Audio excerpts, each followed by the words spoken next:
Okay, now we have done part A, we look at part B.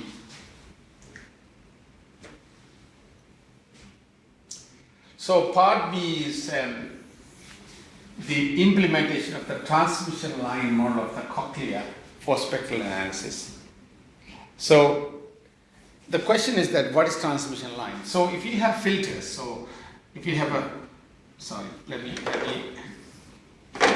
if I have a filter that's a low frequency band pass filter, and and then next filter, another filter, another filter, another filter, and say another filter. This is a high frequency one. That's like say, this is like say 16 kilohertz. This is like resonance frequency 20 hertz, say, or 70 hertz. And if you feed the signal to it like this, that's the signal, all in parallel, then those band pass filters are called parallel filter bank. If you feed the signal this way,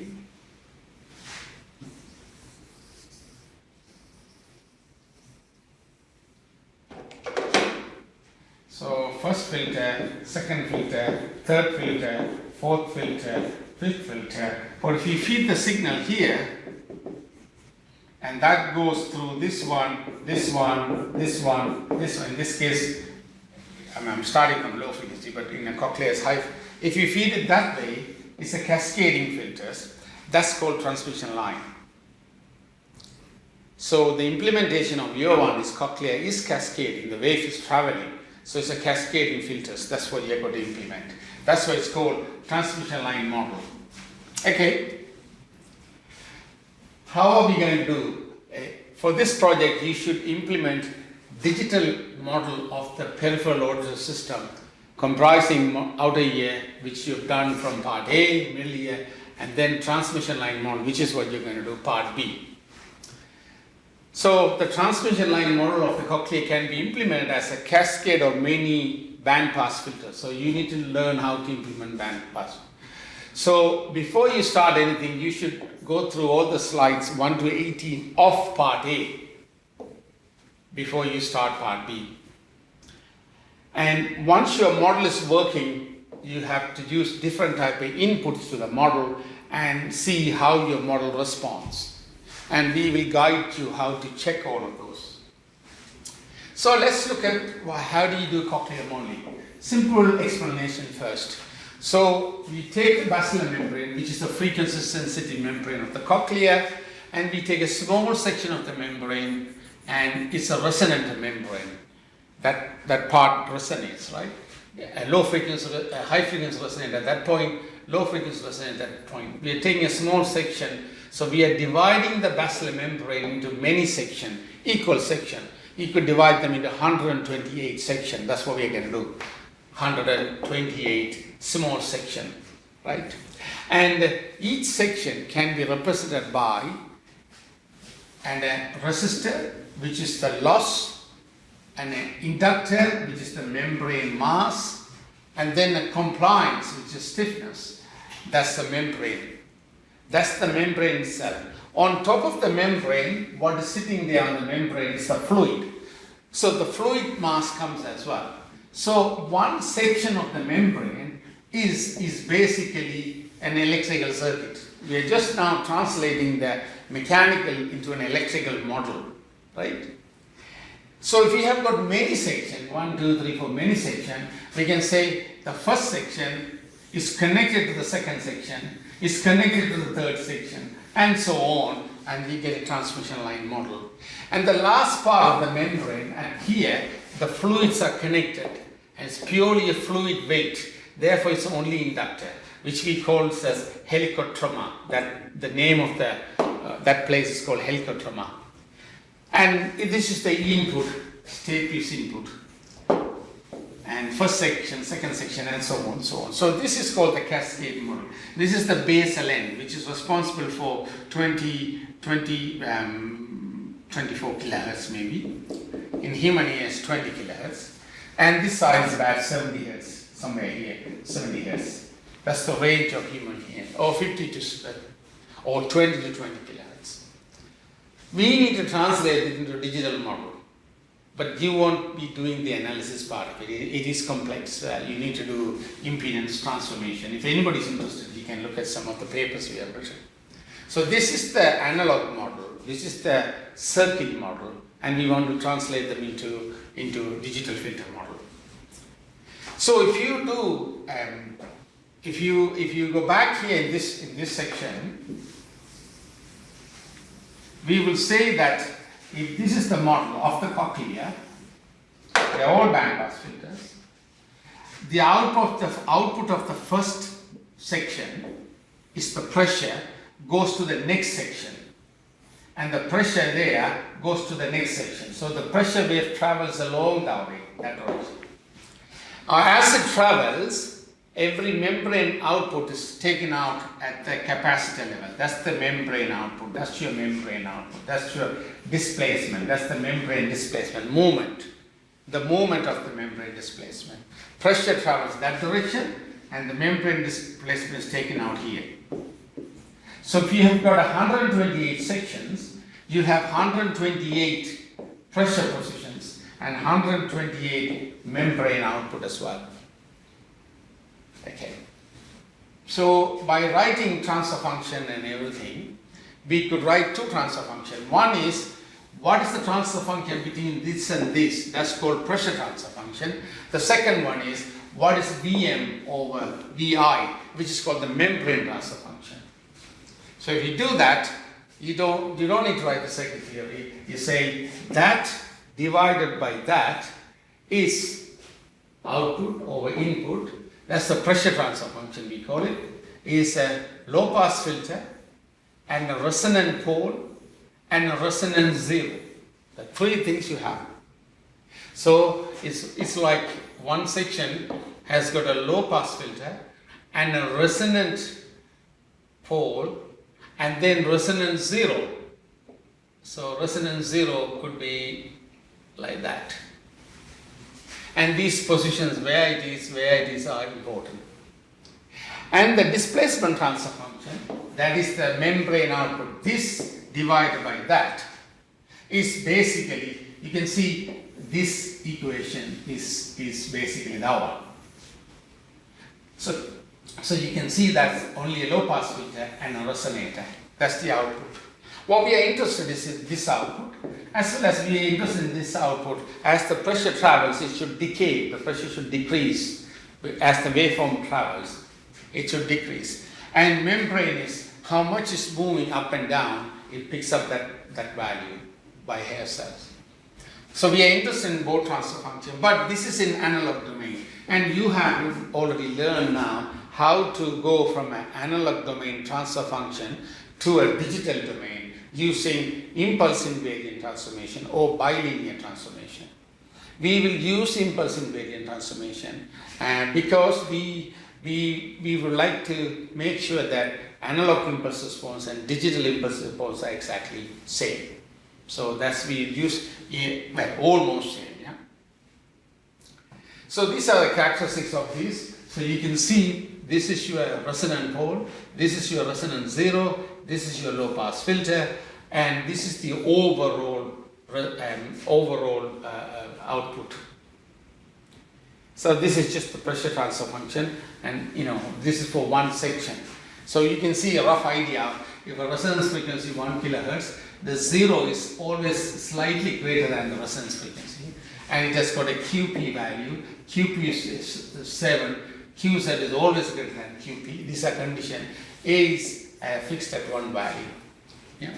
How you select this value, we will guide you how to select it. And this is your fixed response of the membrane displacement, because that's what we are interested. So the membrane displacement is the resonant point, so you can extract the energy in this region. Okay, just reading the output. Next one, digital filter model of the Basler membrane. That's what we are interested. So you start with the one pole and translate them into another pole in the digital domain. You have done this. This is impulse invariant transformation. So you can take this transfer function and do an impulse invariant transformation. You will get that. And you take this transfer function, which is already inside here. You see that one, and do impulse invariant. You will get that one. You don't need to do that one, because once you have done this one, you group this together. That's your membrane displacement. The whole thing is the pressure displacement. And when you do the transformation, how do you find these values? Sorry, this value B1, B1, B2, A1, A2. Oh, that's the minus 2 is missing. No, that's correct. And that's all given here. How to calculate A node is a low pass filter one, which you have done already in the first part of the course. That's also given here. So you've been given this transformation already. You can actually try it out yourself if you want. You will get these results.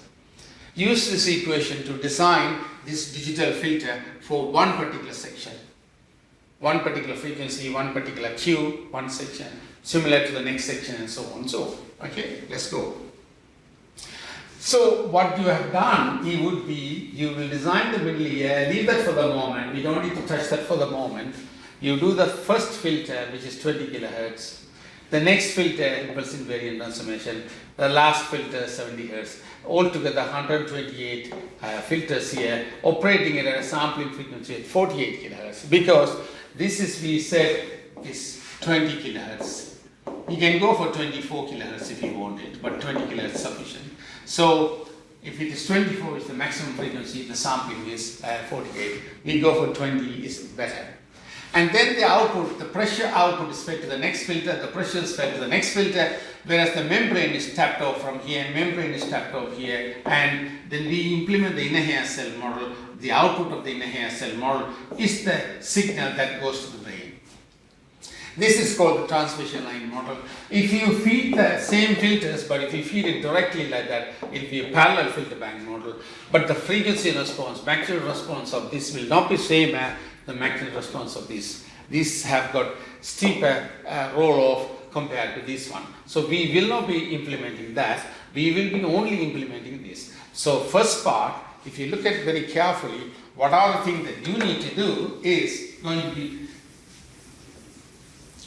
So the first part that you will do is merely a implementation, which you have already done using pole zero placement. Second part that you will be doing is these 128 filters of cascading filters using the equation I gave you, impulse invariant transformation. And then the third part that we will be doing is the inner hair cell part. Then you combine all three of them together and you give a sine wave here and look at the output. This is 128 outputs and see what sort of signal you get. This is filter 1. This is filter 128. Filter 128 represents roughly about 50 hertz. Filter 1 represents about 20 kilohertz. Okay. Once your digital model is done, you can see this is your low pass filter. And your transfer function is this one. This is your canonic structure of this equation, these two together. Complex poles and complex zeros. This is complex pole, this is complex zeros. And if you look at carefully, for membrane displacement, it's exactly the same as this, but there's a set to the minus 1 there. Because of that, you don't tap it from there, you tap it from here. So this is the pressure output goes to the next filter. This is the membrane goes to the inner hair cell model. This is one section. This is one section. You've got 128 of these. And these are gain. You can make sure the gain is 1. So that means the DC gain. If you give a DC here, the DC output there is also 1. If you have a DC gain up or down, then in reality, in a human system, you cannot have a DC gain. If the DC signal goes through, that will start to do all sort of damage to the nerves, to the hair cells. Okay, now the question is selection of frequency scale. What frequency scale we select, okay? We say the basilar membrane length is 3.5 centimeter. We want 128 filter. So we say the bacillus membrane section is 3.5 divided by 128, 0.275 millimeter. So I'm dividing, that's my first section, second section, this is my 128 section. I've got 128 small sections there. So if I take filter number 1 is distance is 0, my frequency is 20 kilohertz. Filter number 66, if I substitute in this equation, remember this equation we have? If you substitute in that equation, you will find 1.87 is the centimeter distance, and that's your frequency. 128 gives you 94 hertz. And use this equation to calculate FP. If you divide FP by the next FP, because you are going equal distance, you will find a constant ratio of 1.4043. Okay, how do you now implement the filters? Okay, using those, we have got a low pass filter 1, resonant filter, notch filter, pressure output goes to the next one, and so on and so on. And output of the notch filter is the displacement. Output of this is the displacement. So if you have got 128 of these sections, you will get 128 output you will have. And the last output is from this filter.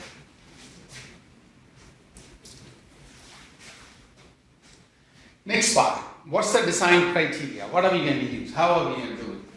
So in order to stimulate the bacillus membrane in the transmission line model, we need to select complex zero frequency slightly higher than the pole frequency I showed you earlier.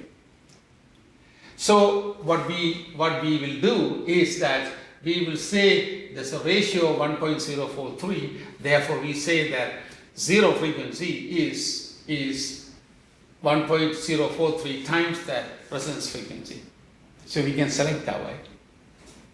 What's the Q value? So we say the first Q, filter Q is, QP is 10, sorry, is 10. The last one is 5.5. So you do a linear interpolation to get Q values for the other filters. Similarly, Q values for the zeros are 22 for the first one, the last one is 12. You do a linear interpolation. You may ask me, how did you select these values? These are values from the original measurements, we got these values. You can modify it and you can see variation on the output. But for the moment, initially, you do this. And you make sure that QSAT is greater than QP. K is choose as less than 1. K is a scaling factor there, which is less than 1. And cutoff frequency of the low pass filter can be chosen equal to the complex zero frequency. So where the complex frequency is the cutoff frequency, you can have it. And you will find that we are doing all these without taking, these filters are taking into account of fluid coupling. And later on we need to do a spatial differentiation to take the fluid coupling into account. Initially you don't need to do it. At the end we can do that. Use impulse invariant transformation. So the values are given to you, how to design the filters. And are you on the right track? If you have done this right way, and if you give an impulse at that point, that means first value 1, all zeros, and you go and look at somewhere here what this filter, this is time, and this is amplitude. You see the frequency, this is the impulse response. So that's what I've drawn here for 1.75. For the 72 hertz is this one, or 300 hertz is somewhere here. This is time. So you can see if you measure it here, you will see this is a bit longer and this is a bit shorter.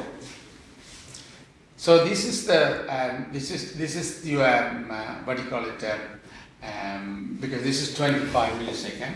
This is 100 millisecond. For low frequency, the impulse response will be longer. It will take a long time to die off.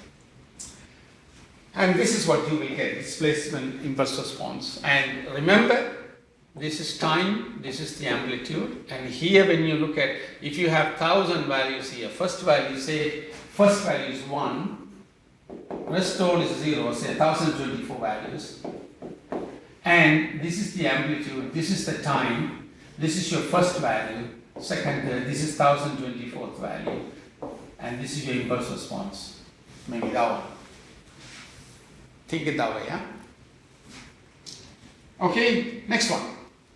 If you take the impulse, once you get the impulse response, if you take a Fourier transform of the impulse response, so you go back and say, right, this is my impulse response, let me take the FFT and take the magnitude of it, I get a frequency response of that particular filter, which is a 1 kilo. Looks like this, very sharp roll off. Do you see that? And if you get something like that, you're on track, you're on track. Next one then. We now going to see this membrane displacement here, there, there, there. So 128 values we have. You're going to plot that. First membrane value corresponds to 20 kilohertz. Next value corresponds, that value corresponds to 50, whatever, 70 hertz. So I'm going to plot this. So this is frequency. This is time. So frequency is, first point is there at the stay piece. Yeah. Membrane displacement. And next one is here. So I gave a 1 kilohertz, and along, this is along the membrane. Remember, that's along the membrane. At 1 kilohertz, you see there's a big movement of the membrane. But before it reaches 1 kilohertz, the membrane beforehand also moves up and down before it goes. We don't want that to happen in the modeling. So the reason is that this filter is independent of that one and that one. They are not coupled together. So to avoid this one, if you take this output and this output, you subtract them. That's called spatial differentiation. And then plot them. Subtract them. And this one, subtract them.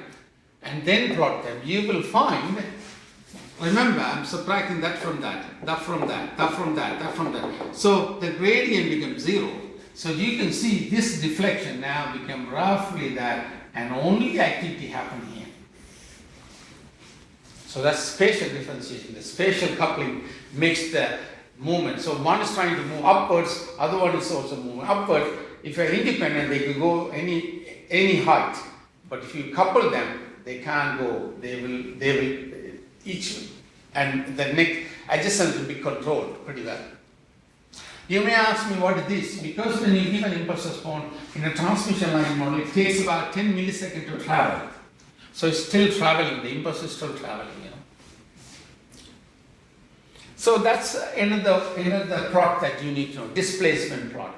First is impulse response, time versus amplitude, impulse response is time versus amplitude. Then you did the Fourier transform, frequency versus amplitude. The next one is distance versus amplitude. That's along the membrane. This is frequency actually. So you will find this one.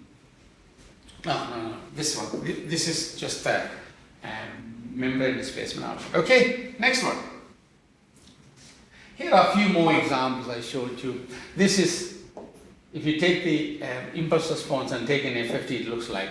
After you do the spatial differentiation, you will find this fellow comes like this, and it's very sharp. If you want to do more sharpening, you do more spatial differentiation, right? So you do one from here and here, subtract, and then you do the next one after subtract. You do another one here, spatial differentiation. So if you have got 128 output, if you do one spatial differentiation, you get 127 output. If you do another spatial differentiation, you get 126 output. If you do another one, 125 outputs. Right? So, you know, and the frequency response gets sharper and sharper. Next one is the pressure. Are you on right track? Pressure output. So pressure output means what? What's the pressure at that point? So now you look at the pressure and plot them. I gave 2 kilohertz. So the pressure here is high, should decrease, and when it comes to 2 kilohertz, it will be 0. And that wave shouldn't travel any further because there's no energy. Everything is lost here because resonating means you absorb the energy. And if you plot this graph plot the first one at one time instant, second one another time instant, hold the graph and put the third one, fourth one, different time instant. If you plot them, you got the envelope like this. So that's your pressure. Pressure should decay.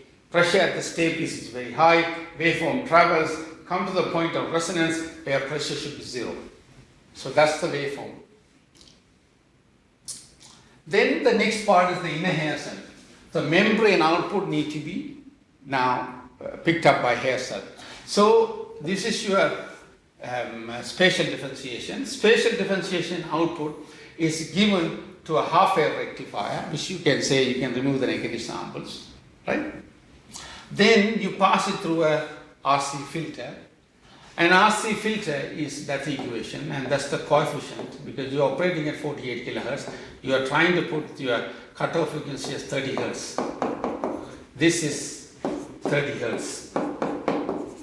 So if you look at this this output at that point, the output would be time versus amplitude. That point output would be a signal like that, another signal here, another one here, another one here, another one here, another one here, like that.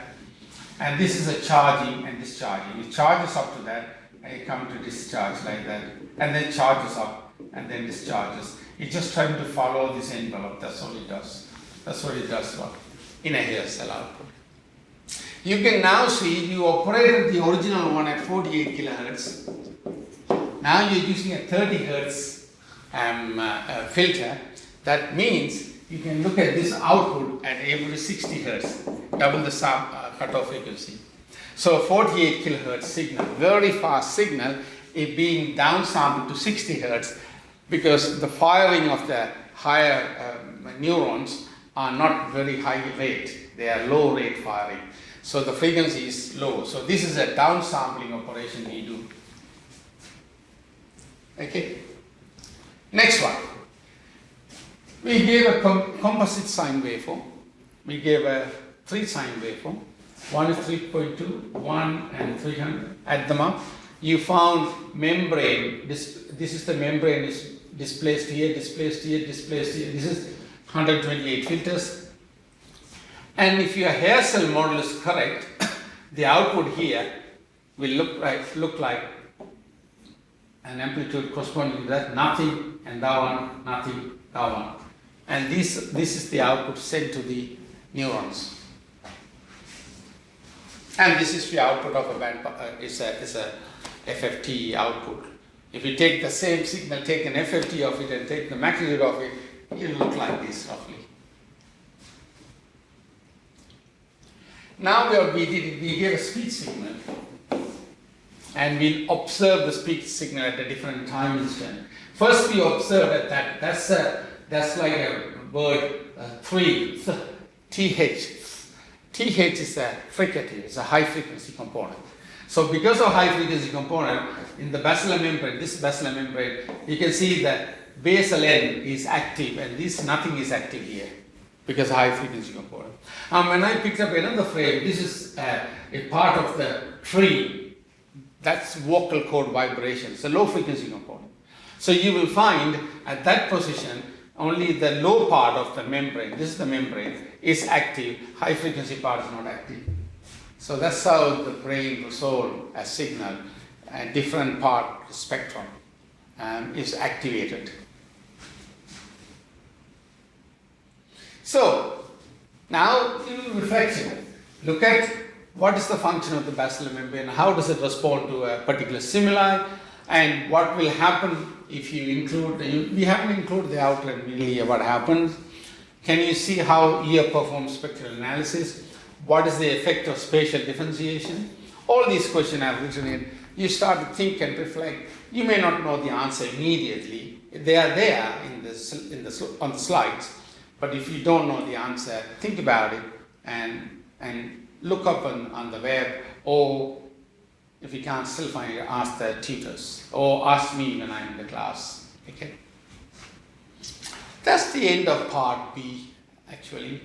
So you have an idea of what part B consists of, what you need to implement. I'll move on to part C and then show you, step-by-step implementation. This also gives you a block schematic type implementation. The next one is step-by-step implementation. So that once we are going through part A, part B, part C should be easy. Okay?